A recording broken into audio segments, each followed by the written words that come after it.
এমাহ পিছত বিয়া। প্ৰেমিক প্ৰেমিকাৰ পাৰ্কৰ এচুকত প্ৰেমিকাৰ কোলাত মূৰ থৈ প্ৰেমিকে দুখ মনেৰে প্ৰেমিকাক কৈছে, তোমালৈ মোৰ বৰ চিন্তা হয়। কেতিয়াবা সেইকাৰণে আজি 50 লাখ টকাৰ লাইফ ইঞ্চুৰেঞ্চ এটা খুলি থলোঁ। বিয়াৰ পাছত ভগৱানে নকৰক মোৰ যদি কিবা এটা হয় গোটেই 50 লাখ টকা তুমিয়েই পাবা। তেতিয়া প্ৰেমিকাই ক'লে, সঁচা? তুমি যে ইমান ভাল সন্তু, মোৰ কাৰণে চিন্তা কৰিছা। যদি তোমাৰ একো নহয় তেনেহ'লে কি হ'ব?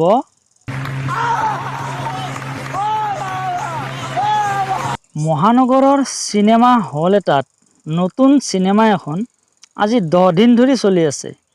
চিনেমা হলৰ মেনেজাৰজনে কথা এটা লক্ষ্য কৰি আচৰিত হ'ল।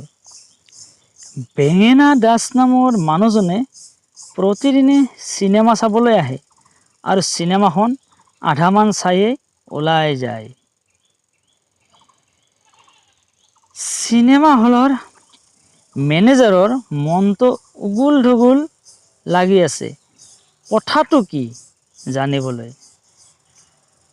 এদিন মেনেজাৰে কথাটো সুধিয়েই পেলালে, হেৰি অকণমান ৰ'বচোন, আপুনি যে সদায় আধা চোৱাকৈ চিনেমাখন এৰি গুচি যায়, কিয় বাৰু?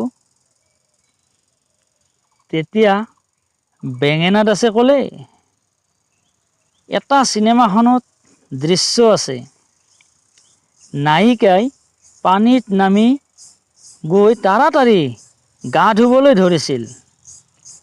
তেনেতে ৰেলগাড়ী এখন আহিছিল আৰু নায়িকাক আঁৰ কৰি দিছিল।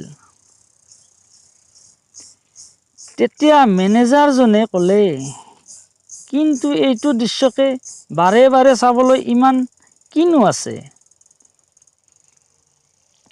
তেতিয়া বেঙেনা দাসে ক'লে, হেৰি নহয়, আপুনি বুজি পোৱা নাই। কোনোবা এদিন নহয় এদিন সেই ৰেলগাড়ীখন দেৰিকৈ আহিব। সেইদিনাখন তাই ক'ত হাৰিব?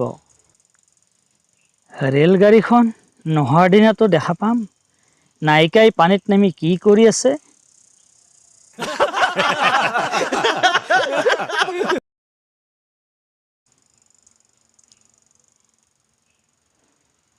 শাহুৱে নবোৱাৰীক সুধিলে, অ' বোলো বোৱাৰী, বাৰু এটা প্ৰশ্নৰ উত্তৰ দিয়াচোন।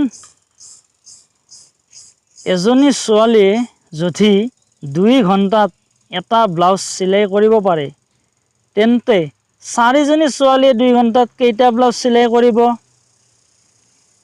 তেতিয়া বোৱাৰীয়ে ক'লে, মা, এটাও চিলাই কৰিব নোৱাৰে, কাৰণ কথা পাতোতে সময়খিনি পাৰ হ'ব।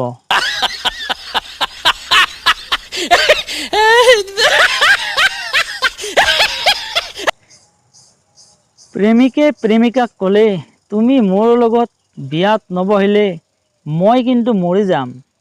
লগে লগে প্ৰেমিকাই ক'লে, তেনেকুৱা নকৰিবা দেই, পাপাই এনেও কৈ থাকে, এইটো সদায় ইয়াত মৰি থাকে কিয়?